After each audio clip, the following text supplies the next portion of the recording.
Assalamualaikum warahmatullahi wabarakatuh. Sebelumnya perkenalkan kami dari kelompok satu. Di sini kami akan mempresentasikan hasil dari diskusi kelompok kami di mana kami membuat suatu pemrograman PBO menggunakan bahasa pemrograman Python dan kami membuat program manajemen karyawan. Tapi sebelum kami melanjutkan pada presentasi kami, izinkan saya memperkenalkan diri sekaligus memperkenalkan teman-teman dalam kelompok saya. Sebelumnya, perkenalkan nama saya Baik Nuramawati dengan NIM 22051760006 dan rekan saya Dwi Rahmat Saputra dengan NIM 22051760004 dan Reza Nurhaliza dengan NIM 22051760008. Di mana di sini kami akan mempresentasikan hasil dari tugas kami dan akan dimulai dari saya, di mana saya akan menjelaskan hasil output atau tampilan keluaran dari program yang telah kami buat. Baik, selanjutnya jika program telah dijalankan akan tampil seperti ini. Selamat datang di pemrograman berbasis objek manajemen karyawan PT Mulawarman. Selanjutnya di sini saya akan memanggil sebuah objek karyawan satu. Di mana karyawan satu di sini memiliki beberapa atribut seperti nama, jabatan, gaji pokok, dan bonus. Jika saya memanggil nama, maka nama pada objek karyawan satu akan muncul, yaitu HR. Lalu jika saya memanggil karyawan satu dot jabatan, maka akan tampil jabatan pada objek karyawan satu. Selanjutnya, jika saya memanggil karyawan satu dot gaji pokok, maka akan tampil gaji pokok dari karyawan satu di mana gaji pokoknya adalah 60.000. Selanjutnya, jika saya memanggil karyawan satu dot bonus, maka akan tampil bonus dari karyawan satu di mana bonusnya di sini masih 0 karena saya belum menambahkan bonus tersebut. Jika saya ingin menambahkannya, saya bisa melakukan karyawan satu dot tambah bonus, metode tambah bonus. Lalu di sini saya menambahkan bonusnya, dimana saya menambahkan misalnya 2000. Jika saya enter, di sini sekarang saya akan mengecek apakah bonus yang sudah saya tambahkan sudah masuk ke dalam atribut bonus. Karyawan satu dot bonus, dan ternyata bonus yang sudah saya tambahkan telah masuk kepada atribut bonus. Selanjutnya di sini kita akan melihat total gaji dari karyawan satu. Kita bisa melakukan karyawan satu dan hitung gaji total.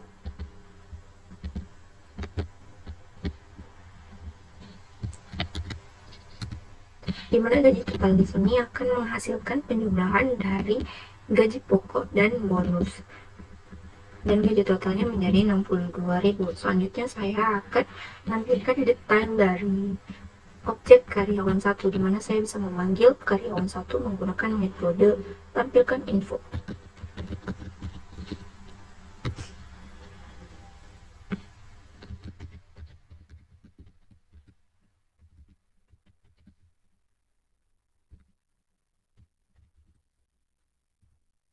Maka akan tampil nama Eca. Nama di sini adalah Eca. Lalu jabatannya manajer proyek, gaji pokoknya 60.000 dan bonus yang telah saya berikan sebelumnya 2.000 hingga gaji totalnya menjadi 62.000 rupiah. Selanjutnya kami juga memiliki sebuah objek lain yang bernama karyawan 3, di mana karyawan 3 ini berasal dari kelas karyawan kontrak. Kita akan panggil saja karyawan 3.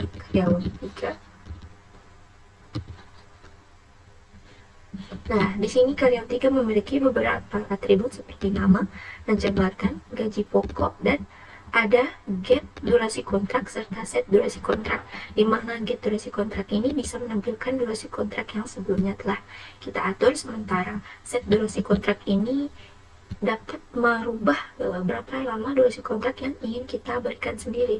Di sini misalnya saya mengambil memanggil metode nama, akan tampil nama dari karyawan 3 di mana namanya adalah baik. Selanjutnya saya memanggil karyawan 3 untuk jabatan, maka akan tampil jabatannya yaitu kontraktor. Selanjutnya jika saya memanggil karyawan 3 gaji pokok, akan tampil gaji pokok dari karyawan 3 yaitu 30.000. Selanjutnya jika saya memanggil karyawan 3, dan di sini ada get dan set seperti yang sudah saya jelaskan tadi. Kita akan mengecek get, kita akan mengecek berapa durasi kontrak yang telah ditetapkan dalam importnya, yaitu 12 hari, di mana durasi kontrak yang kami tetapkan di sini adalah gaji pokok akan dikalikan dengan durasinya per hari. Misalnya saya mau mengubah durasi kontraknya sesuai dengan yang saya mau, maka saya bisa melakukan ini. Karyawan 3 set durasi kontrak. Di sini saya bisa meletak misalnya 15 hari untuk kontraknya, maka bisa dilakukan. Lalu kita totalkan ya, hitung gaji total, akan hitung. Lalu total gajinya adalah 22.500. Sekarang kita juga akan menampilkan detail dari karyawan 3. Tampilkan info.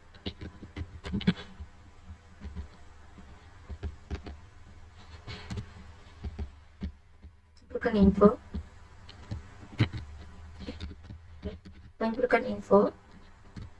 Nah, maka akan tampil info dari karyawan 3 di mana namanya adalah baik, jabatannya kontraktor, gaji pokoknya 30.000, dan durasi kontraknya 15 hari sesuai dengan yang kita telah atur sebelumnya pada metode set durasi kontrak.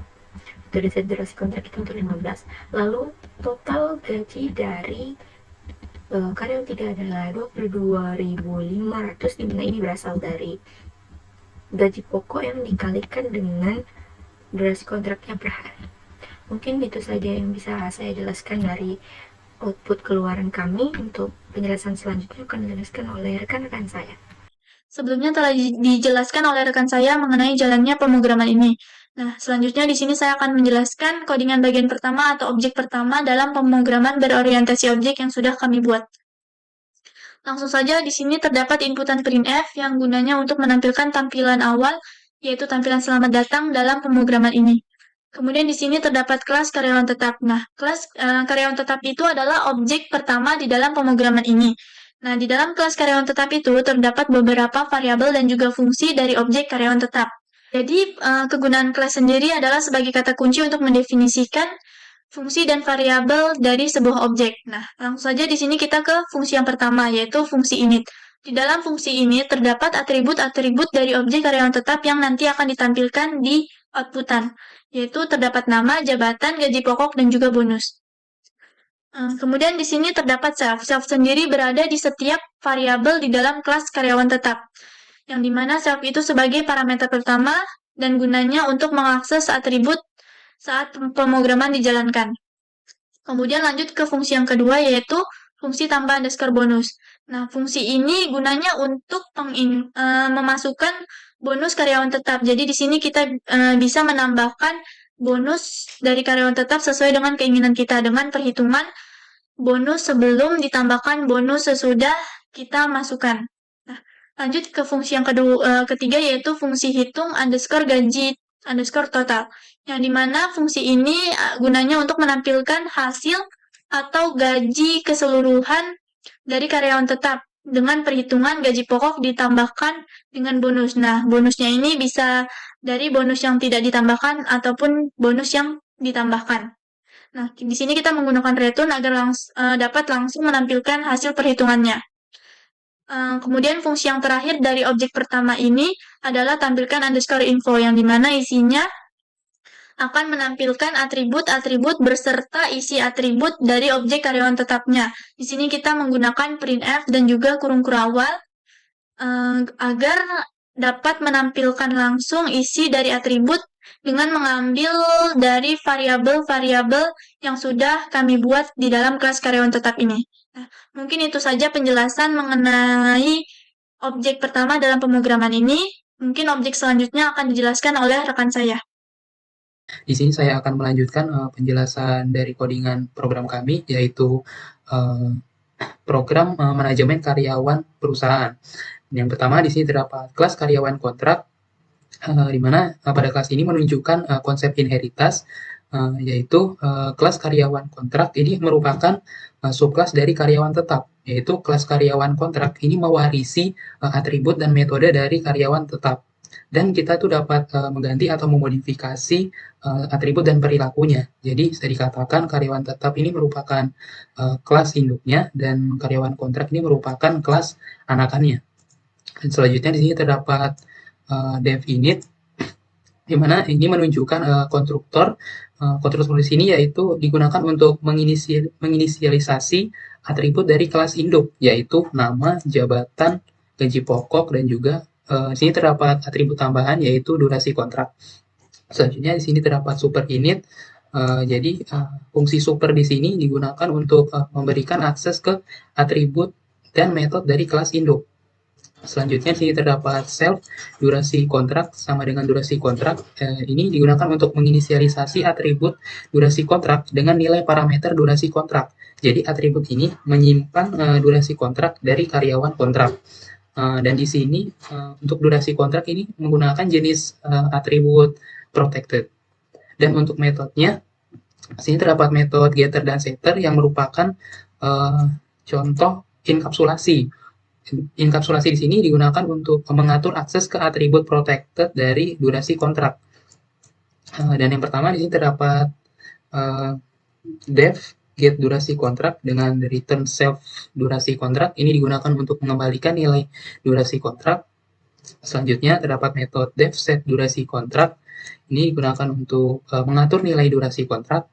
Selanjutnya terdapat metode def hitung gaji total. Untuk metode di sini menunjukkan konsep polymorphism, di mana metode ini menggantikan perilaku dari kelas induk atau disebut dengan method of reading. Jadi untuk perhitungannya, sini durasi kontrak dibagikan dengan 20, di mana 20 ini merupakan seluruh hari kerja dalam sebulan dikalikan dengan gaji pokok. Lalu untuk perhitungannya ini akan dibulatkan dengan fungsi round. Dan yang terakhir terdapat metode def tampilkan info, di mana ini digunakan untuk menampilkan informasi karyawan kontrak yang terdiri dari nama karyawan, jabatan karyawan, gaji pokoknya, durasi kontraknya, dan gaji totalnya.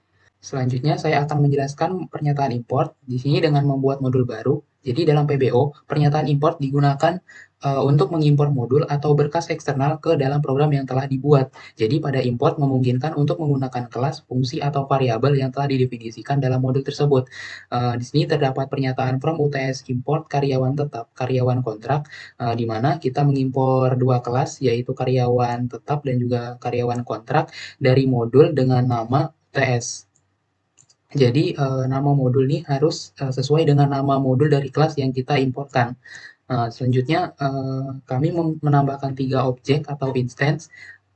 Jadi pada objek pertama di sini yaitu karyawan 1 dari kelas karyawan tetap dengan atribut nama yaitu Eca, jabatan manajer proyek, dan juga gaji pokoknya 6 juta. Begitupun dengan objek kedua yaitu karyawan 2 dari kelas karyawan tetap dengan atribut nama yaitu Dwi, lalu jabatan programmer dengan gaji pokok 5 juta.